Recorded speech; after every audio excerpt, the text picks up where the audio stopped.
Septum 500 tablet जो है एक हाई एंटीबायोटिक दवा है दोस्तों।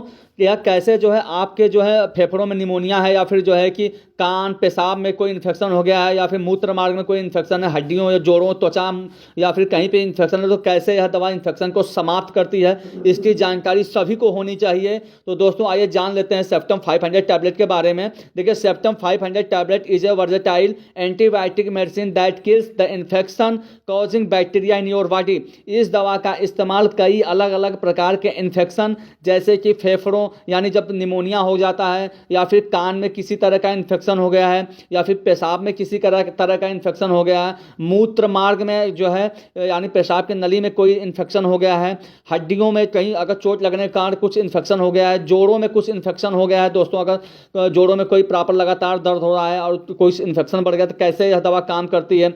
त्वचा और मुलायम ऊतकों के इलाज के लिए इसका इस्तेमाल किया जाता है दोस्तों। यह दवा आमतौर पर आपको कुछ दिनों के अंदर ही बेहतर महसूस कराती है, लेकिन आपको इस दवा का इस्तेमाल डॉक्टर की सलाह से ही करना, न कि स्वयं से करना है दोस्तों, क्योंकि एक हाई एंटीबायोटिक होती है दोस्तों। आपको तो इस दवा का जो उपयोग जो है जब आप करते हैं तो इसको बंद करने से पहले जो है जब इन्फेक्शन समाप्त हो जाता है तभी इसको बंद करना चाहिए, क्योंकि अगर इन्फेक्शन नहीं जाता तो फिर से इन्फेक्शन वापस आ सकता है। इसके कुछ साइड इफेक्ट भी हो सकते हैं। इस दवा से होने वाले अधिकांश साइड इफेक्ट में डॉक्टर की सलाह लेने की जरूरत नहीं पड़ती है और नियमित रूप से दवा का सेवन करने से साइड इफेक्ट अपने आप समाप्त हो जाता है।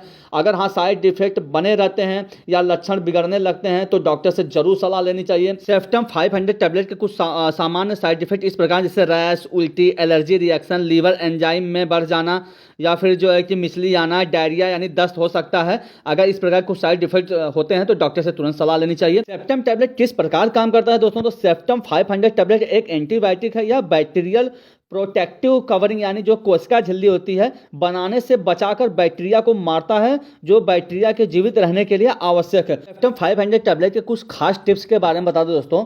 यह टैबलेट लेने की सलाह जो है संक्रमण के इलाज के लिए और लक्षणों में सुधार के लिए दी जाती है डॉक्टर के द्वारा। बेहतर महसूस होने के बावजूद भी दवा की कोई खुराक नहीं छोड़नी चाहिए और इलाज का पूरा कोर्स खत्म हो जाए तभी इस दवा को जो है बंद करना चाहिए डॉक्टर की सलाह से, क्योंकि समय से पहले अगर दवा को बंद कर देते हैं तो इन्फेक्शन फिर से वापस आ सकता है और फिर इलाज करना और भी मुश्किल हो जाता है। पेट खराब होने से बचने के लिए इसे भोजन के साथ लें। साइड इफेक्ट के तौर पर दस्त होना शुरू हो सकता है, लेकिन कोर्स पूरा हो जाने के बाद दस्त होना रुक जाना चाहिए। अगर यह दस्त जो है बंद नहीं होता है या फिर अगर आपके मल में ब्लड आता है तो ऐसे में डॉक्टर को तुरंत सूचित करना चाहिए।